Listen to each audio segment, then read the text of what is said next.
Assalamualaikum warahmatullahi wabarakatuh.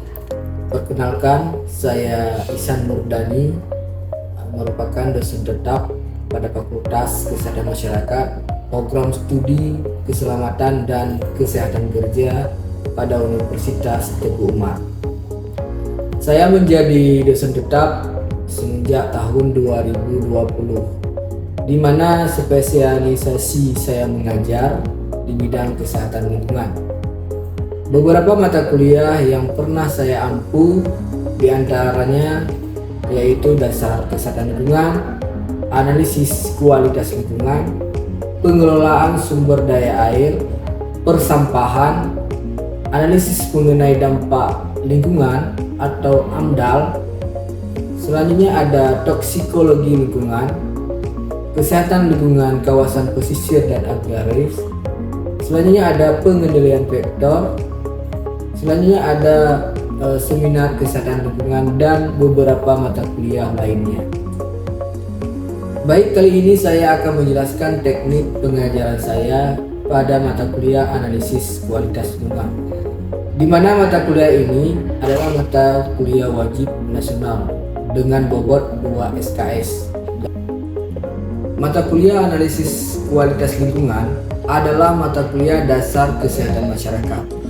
Mata kuliah analisis kualitas lingkungan terfokus pada identifikasi pencemaran lingkungan berdasarkan analisis kualitas lingkungan melalui pemeriksaan parameter lingkungan.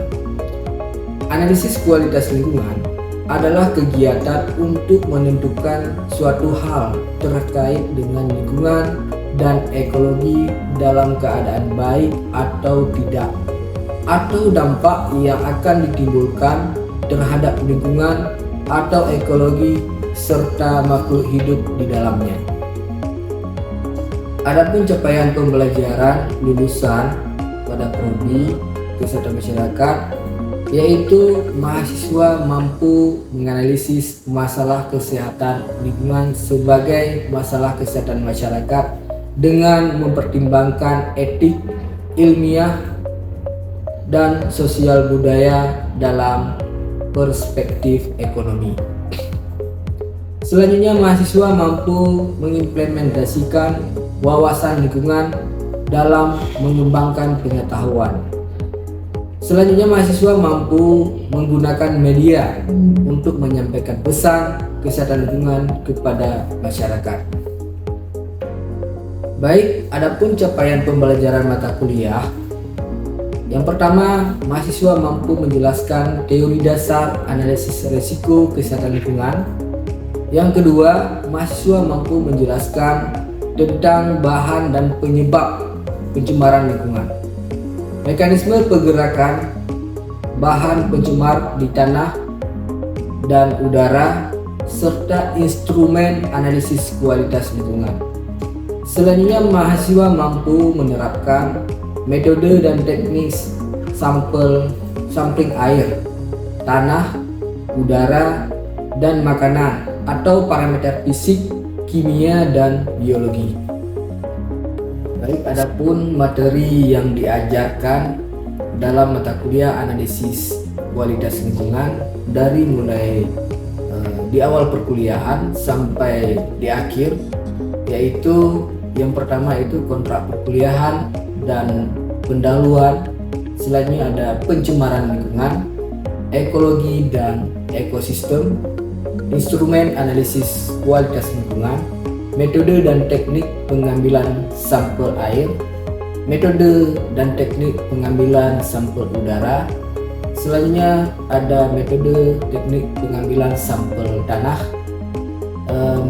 Pada pertemuan ke-8 saya akan mengevaluasi dengan ujian tengah semester. Selanjutnya pertemuan yang ke-9, komposisi sampah dan pengelolaan sampah. Selanjutnya survei vektor, pemeriksaan sampel air, pemeriksaan sampel udara, pemeriksaan sampel tanah, pengaruh lingkungan terhadap kesehatan, dan teknik pengolahan limbah padat, cair, dan gas. Dan selanjutnya pada pertemuan ke-19 saya membuat ujian akhir semester. Adapun indikator penilaian yaitu 10% kuis, 25% UTS, UAS 40%, dan adapun referensi buku yang saya ajarkan ada Muhammad Ikhtiar, Analisis Kualitas Lingkungan, Purnama, Dasar Kesehatan Lingkungan, Aris Sumandri, Kesehatan Lingkungan, Marlinai, Buku Ajar Dasar Kesehatan Lingkungan, dan beberapa referensi lainnya yang saya ambil baik itu dari jurnal maupun media lainnya. Demikian aspek pembelajaran yang saya terapkan di kelas. Baik, saya akan menampilkan cuplikan proses pembelajaran di kelas. Selamat menyaksikan.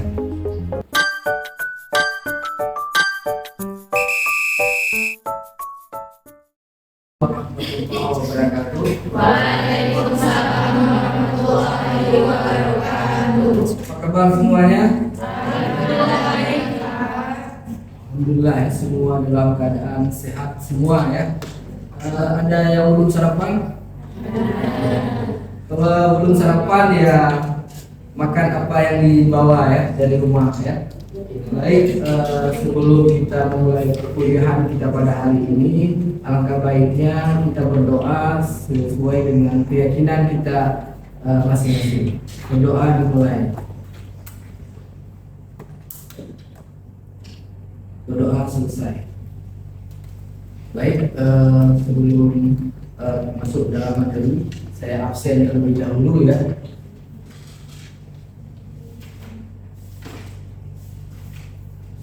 Sinta Sandi, Hadir Pak. Desi Mariani, Hadir Pak. D. Sultan Rafli, Yuliati, Hadir Pak. Aura Sayhari, Hadir Pak. Suhaira ya. Oke. Dea Indah, Desni Donika, Hadir Pak. Hiza Maliza, Hadir Pak. Feby Fitrona. Hadir Pak. Baik ya. Sebelumnya saya akan review sedikit mengenai materi pada minggu yang lalu. Apa itu analisis lingkungan? Pernah dengar analisis? Pernah. Apa itu analisis? Suatu kegiatan untuk memeriksa atau menyelidiki suatu peristiwa Pak, melalui bisa pengamatan, bisa dari data-data. Baik, bagus ya. Artinya nanti kita akan berbicara mengenai pencemaran lingkungan. Ya, artinya di situ kita melihat apa itu lingkungan. Pada minggu yang lalu juga sudah kita bahas sedikit. Lingkungan itu terdiri dari air, udara, dan tanah. Ya, di situ tentunya ada berbagai aktivitas manusia. Ya, akan mempengaruhi ketiga-tiganya komponen tersebut ya. Contohnya misalnya air pencemaran air ya. Nanti kita akan berbicara mengenai pencemaran air ya. Di situ air yang biasanya kita kita gunakan, kalau itu tidak bisa kita olah ya, tentunya akan mencemari lingkungan sekitar ya. Contohnya misalnya ya, kita ada sumur di rumah ya, ada sumur sumur bor ya, dan ada lagi dari PDAM. Dan sebagian rumah kita itu memiliki kamar mandi. Ada yang sebagian lagi yang kamar mandinya sangat sederhana, mungkin hanya beberapa rumah ya. Ada yang di belakang ya, ada di belakang rumah dibuat sangat sederhana, tidak ada lantainya yang kedap. Tentunya itu akan mempengaruhi sumber air bersih yang ada yang kita ambil ya. Contoh misalnya septic tank ataupun septic tank dengan sumber air bersih itu berdekatan ya. Aliran air yang kita mandi tentunya akan merembes ke dalam ke dalam sumur air kita, ya. Karena berkata jarak antara septic tank dengan sumur air itu berapa kira-kira kalau di rumah kalian? Ada yang 20 meter, ada yang di sini kira-kira berapa kira-kira? Kira-kira 10 meter minimal. 10 meter itu minimal yang menurut teori itu 10 meter, ya.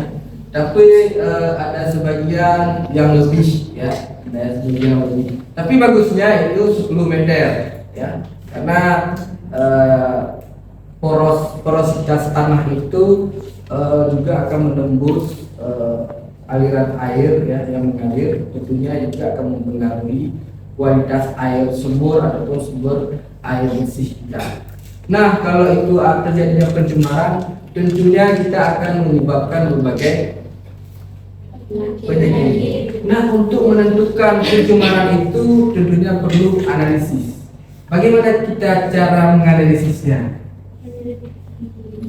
Ya, menyelidiki apakah air itu benar-benar pencemaran atau ada faktor yang lain, ya. Kenapa kita mungkin terjadinya diare, ya, setelah meminum air sumur tadi ataupun air yang kita gunakan sehari-hari, ataupun setelah kita minum ataupun setelah kita mandi kita menyebabkan gatal-gatal. Apakah itu dipengaruhi oleh air atau ada faktor yang lain? Mungkin dari makanan, ya, yang kita konsumsi sehari-hari. Di sini kita akan berbicara mengenai pencemaran lingkungan pada hari ini, ya. Hari ini kita akan berbicara mengenai pencemaran lingkungan, ya. Pada minggu lalu tadi sudah kita bahas sedikit, ya, mengenai materi yang lalu, ada pencemaran, ada tanah, air, udara. Nah, hari ini juga kita akan berbicara mengenai pencemaran lingkungan. Tentunya akan ada hubungannya juga dengan tanah, air, dan udara, ya. Ini tujuan pembelajaran. Yang pertama itu memperoleh keselamatan hubungan antara manusia dan lingkungan, ya. Selanjutnya tujuan dari pembelajaran pada hari ini itu untuk memperoleh informasi tentang besarnya masalah yang ada dan langkah-langkah pengendaliannya. Dan yang selanjutnya itu menentukan besar kecilnya masalah untuk meningkatkan kewaspadaan terhadap penyakit yang berkaitan dengan lingkungan. Dan yang selanjutnya itu memberikan informasi kepada para pengambil keputusan di tingkat pusat dan daerah. Nah, dari hasil informasi yang kita dapatkan ataupun yang kita analisis, nantinya para pengambil keputusan, ya, itu akan mendapatkan informasi, dan informasi-informasi itu akan disampaikan kepada masyarakat. Contoh yang dilakukan pemerintah pada saat Ramadan, yang memeriksa kue-kue jajanan, ya, diperiksa. Setelah didapatkan informasi terhadap kualitas makanan, pemerintah itu menginformasikan kepada masyarakat layak atau tidak layaknya makanan yang dijajakan di pinggir jalan itu untuk dikonsumsi oleh masyarakat, ya. Nah, ini adalah pengertian dari pencemaran lingkungan. Ya, artinya apa? Pencemaran lingkungan itu, ada yang tahu pencemaran lingkungan? Ya, silakan. Pencemaran lingkungan itu masuknya atau dimasukkan suatu makhluk hidup, zat, dan lain-lainnya ke dalam lingkungan sehingga dapat merusak ekosistem di lingkungan tersebut. Bagus, ya. Ada yang memberikan contohnya? Asap pabrik, ya. Apalagi limbah industri, ya. Artinya apa? Buangan, ya, yang sudah tidak terpakai lagi dibuang ke lingkungan, sehingga diprediksi akan mempengaruhi kualitas lingkungan, ya. Kita di sini dikelilingi oleh perusahaan-perusahaan. Ada perusahaan MIPA yang bergerak di bidang batubara, ada PLTU, ya, yang bergerak di bidang kelistrikan, ya, listrik. Ada perusahaan di bidang kelapa sawit, ya, penggilingan kelapa sawit, ya. Di situ tentunya ada limbah-limbah yang dihasilkan, ya. Ataupun dari rumah tangga. Limbah rumah tangga ada limbah cair, padat, dan gas, ya. Sehari-hari kita juga berkecimpung dengan pencemaran. Contoh, kalian di rumah di sini ada yang memakai software, ada yang memakai obat nyamuk bakar. Di sini ada pencemaran tanah, ya, ini jenis pencemaran. Ada pencemaran tanah, pencemaran udara, ada pencemaran air, dan ada masalah limbah B3. Pernah dengar apa itu limbah B3? Pernah? Mungkin kalau ke rumah sakit itu ataupun ke puskesmas kan ada tuh, kalau akreditasi lagi akreditasi ada dibuat pamflet dilarang masuk, berbahaya, ya, dan limbah berbahaya. Kalau di rumah sakit juga ada keterangannya, ya. Jadi anak-anak dilarang masuk karena di sini ada limbah berbahaya dan beracun. Ya, begitu juga kita pergi ke perusahaan, ya. Apa itu limbah B3?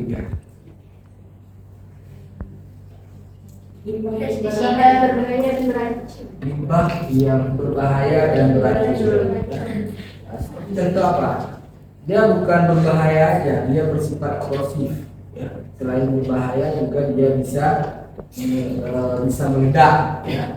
Itu yang contohnya misalnya minyak, ya, bensin, ya, atau minyak solar, atau dari baterai, ya. Itu baterai apabila kena tangan kita itu bisa meletup, ya. Makanya dikatakan limbah berbahaya dan beracun. Ini adalah beberapa saya ambil, ya, saya kutip pencemaran lingkungan. Ini ada pencemaran yang kita lihat adalah pencemaran air, ya. Ini bersumber dari apakah ini dari perusahaan ataupun dari rumah tangga, ya. Kalau dari rumah tangga, kalau ada air-airnya seperti ini dari pengolahan apa kira-kira? Kalau ada hijau-hijaunya, apakah cucian dari cucian baju? Pernah hijau seperti ini kalau cucian baju? Ya. Ya, mungkin kalau direndam lama-lama kan bisa juga seperti ini.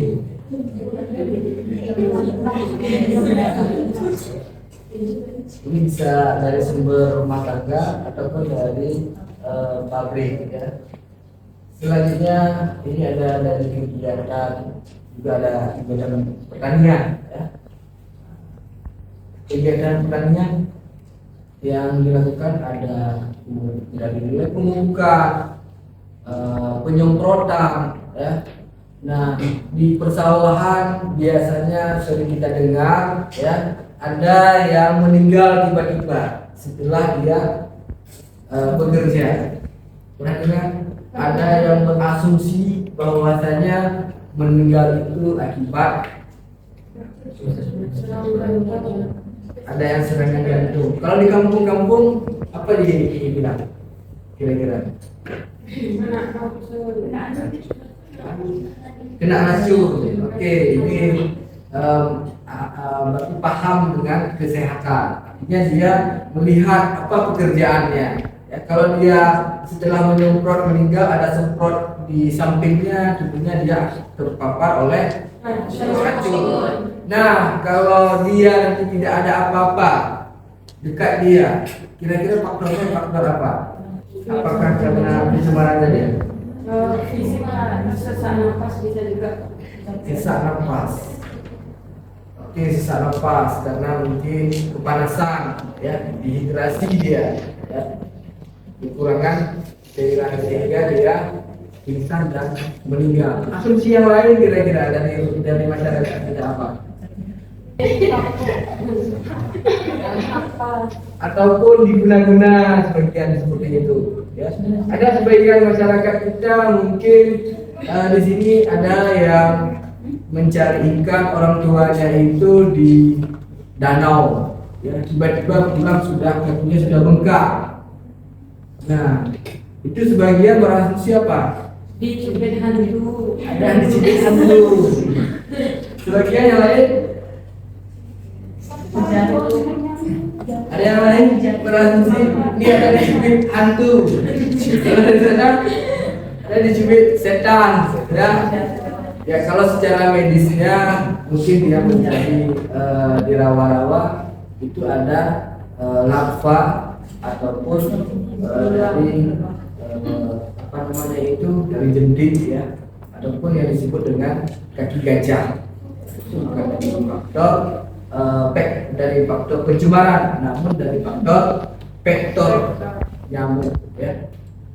Selanjutnya ini ada gambaran limbah rumah tangga ya. Nah, beginilah keadaan kalau air kita sudah tercemar ya, orang tidak perlu lagi membeli busa ya. Busa di laundry, bekas laundry pun bisa dijadikan sebagai sabun mandi ya. Begitu juga dengan sampah ya. Nah, sampah ini tentunya ada yang dimanfaatkan untuk dijual kembali ya. Ada yang orang lewat dia akan risih terhadap sampah ini ya. Ini ada limbah industri ya. Inilah keadaan limbah industri ya. Kemarin pernah kita dengar ya, di daerah laut kita ini pernah terjadinya ikan mati seperti ini ya.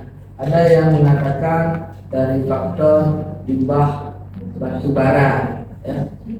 Ada yang berasumsi bahwa faktor dari matinya ikan itu dari limbah bocornya minyak ya, dan lain sebagainya ya. Ini tentunya jadi perhatian kita semua supaya menjaga lingkungan dengan baik agar tidak terjadinya kerusakan lingkungan ya. Limbah itu bisa kita olah sederhana ya, dengan beberapa tahapan nanti kita akan bahas ya. Selanjutnya ada pencemaran pertanian ini tadi ya, ada pemupukan, ada penyemprotan dan bahkan di sini dalam hal orang memanfaatkan tanaman padi ini dengan memelihara ikan. Nah, kalau seperti ini keadaannya bisa nggak dipelihara ikan ataupun budidaya ikan? Ya, kita akan membuat ikan kematian. Nah, sebagian dari sini bisa kita lihat ada sebagian petani itu memakai masker, ya. Ada sebagian lagi tidak memakai masker. Nah, kalian bisa merasakan nggak kira-kira kalau sehari-hari kalian pernah menggunakan obat nyamuk bakar? Pernah ya? Apa yang kalian rasakan dari paparan asap obat nyamuk bakar? Sesak. Apa lagi? Mata perih. Apa lagi kira-kira yang kalian rasakan selain mata perih, sesak, batuk? Ada nggak langsung batuk? Ada. Kalau langsung batuk tentunya kita tidak akan menggunakan obat nyamuk bakar ya. Artinya apa? Kita sudah merasa risih ya, biasanya kita tidak menggunakan obat nyamuk lagi, mau cari solusi yang lain ya. Kira-kira yang biasanya kalian rasakan pada awal kalian menghirup obat nyamuk bakar itu, ataupun setelah setelah kalian bangun tidur, apa yang kalian rasakan? Pusing. Oke, ada pusing, ada batuk tadi ya, ada sakit mata. yang lain adalah kerongkongan kita itu merasa kering. Nah, lalu ada gejala-gejala kalau kita nanti terpapar lagi di hari berikutnya mungkin akan kronis. Kronis artinya apa? Batuk, mual dan lain sebagainya. Mudah terbakar, bersifat reaktif, beracun, ya, dan selanjutnya menyebabkan infeksi. Ya. Ini seperti contoh yang saya berikan tadi, baterai. Pernah memegang ataupun tersentuh oleh cairan baterai, ataupun kita tersentuh oleh cairan tersebut, kita akan menjadi gatal-gatal tangannya. Ya, bisa jadi melepuh. Ya. Selanjutnya bersifat korosif. Ini beberapa industri yang menghasilkan limbah kimia. Yang pertama itu pengolahan kayu dan rotan, ya, seperti membuat kerajinan, ya, kursi, meja. Selanjutnya ada perusahaan di bidang tekstil ataupun pakaian. Ya. Selanjutnya ada industri makanan minuman. Ini ada sebagian masyarakat kita pengolahan makanan itu tidak secara alami, namun dia menggunakan bahan berbahaya, ya, seperti campuran dari tekstil, pewarna makanan. Ya. Seperti beberapa makanan yang biasa kita gunakan sehari-hari, contohnya dari apa yang kita lihat itu pengolahan saus, ya, dicampur dengan pewarna pakaian, ya.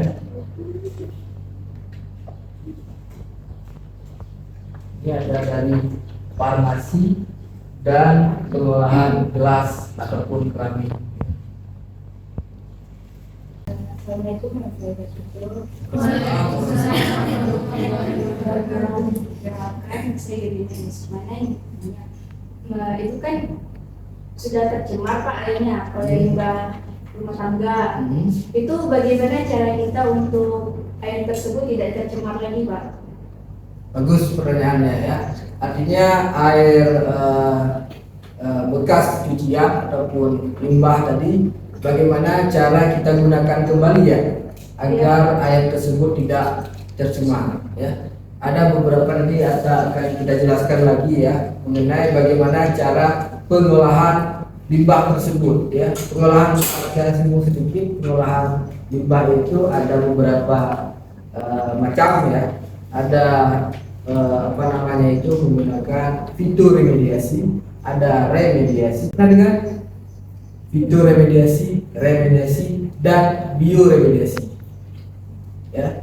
Yang akan kita bahas, bioremediasi adalah pengolahan dengan bisa menggunakan in situ dan ex situ. Kalau in situ itu membersihkan di lokasi langsung. Kalau ex situ itu kita membersihkan dan dalam mengumpulkan, ya, ataupun membersihkan dan membawanya ke tempat yang lain. Seperti tsunami beberapa tahun yang lalu, itu dia menggunakan ex situ dan in situ. Baik, demikian kuliah kita pada hari ini. Lebih dan kurang saya mohon maaf. Saya akhiri, wabillahi taufiq wal hidayah. Assalamualaikum warahmatullahi wabarakatuh. Waalaikumsalam warahmatullahi wabarakatuh.